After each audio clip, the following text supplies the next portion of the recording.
أعوذ بالله من الشيطان الرجيم. بسم الله الرحمن الرحيم.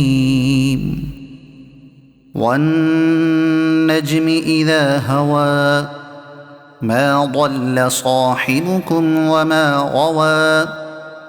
وما ينطق عن الهوى إن هو إلا وحي يوحى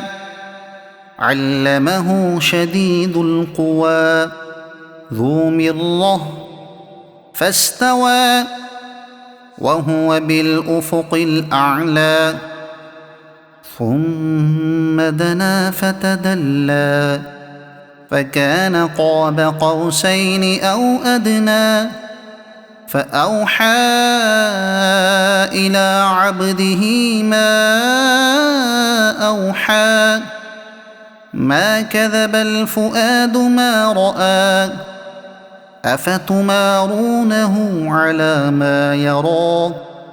ولقد رآه نزلة أخرى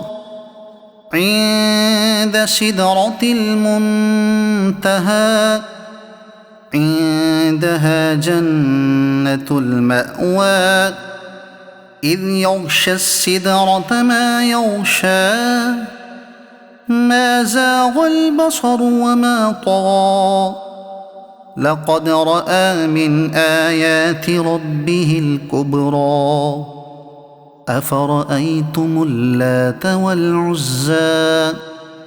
ومناة الثالثة الأخرى ألكم الذكر وله الأنثى تلك إذا قسمة ضيزى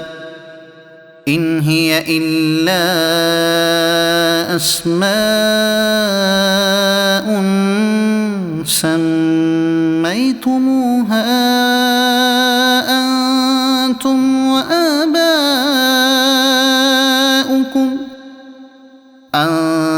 أنتم وآباؤكم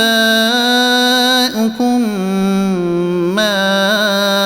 أنزل الله بها من سلطان إن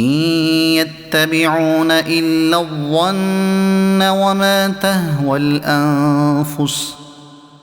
ولقد جاءهم من ربهم الهدى أم للإنسان ما تمنى فلله الآخرة والأولى وكم من ملك في السماوات لا تغني شفاعتهم شيئا إلا من بعد أن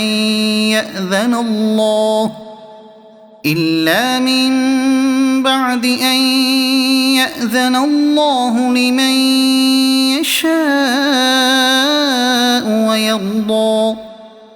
إن الذين لا يؤمنون بالآخرة ليسمون الملائكة تسمية الأنثى وما لهم به من علم إن يتبعون إلا الظن وإن الظن لا يغني من الحق شيئا فأعرض عمن تولى عن ذكرنا ولم يرد إلا الحياة الدنيا ذلك مبلغهم من العلم إن ربك هو أعلم بمن ضل عن سبيله وهو أعلم بمن اهتدى ولله ما في السماوات وما في الأرض ليجزي الذين أساءوا بما عملوا ويجزي الذين أحسنوا بالحسنى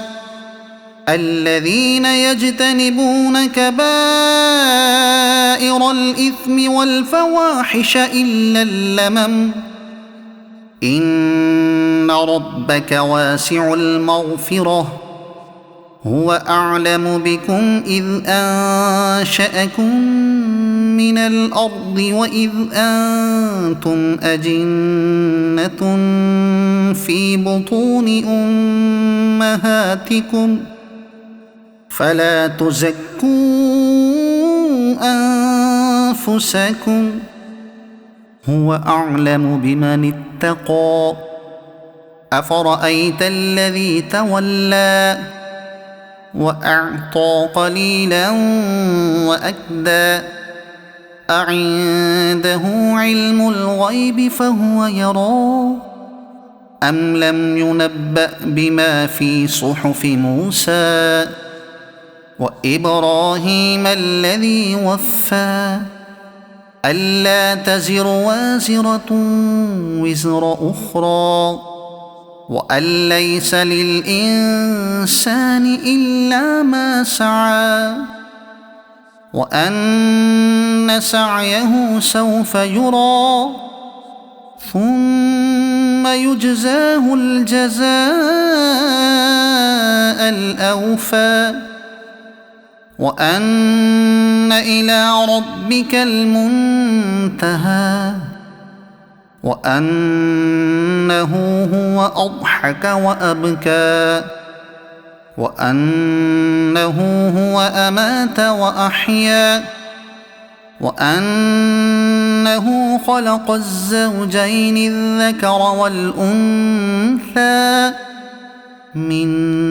نطفة إذا تمنى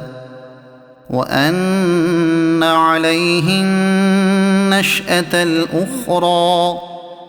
وأنه هو أغنى وأقنى وأنه هو رب الشعرى وأنه أهلك عادا الأولى وثمود فما أبقى وقوم نوح من قبل إنهم كانوا هم أظلم وأطغى والمؤتفكة أهوى فغشاها ما غشا فبأي آلاء ربك تتمارى هذا نذير من النذر الأولى أزفت الآزفة ليس لها من دون الله كاشفة أفمن هذا الحديث تعجبون وتضحكون ولا تبكون وأنتم سامدون فاسجدوا لله واعبدوا صدق الله العظيم.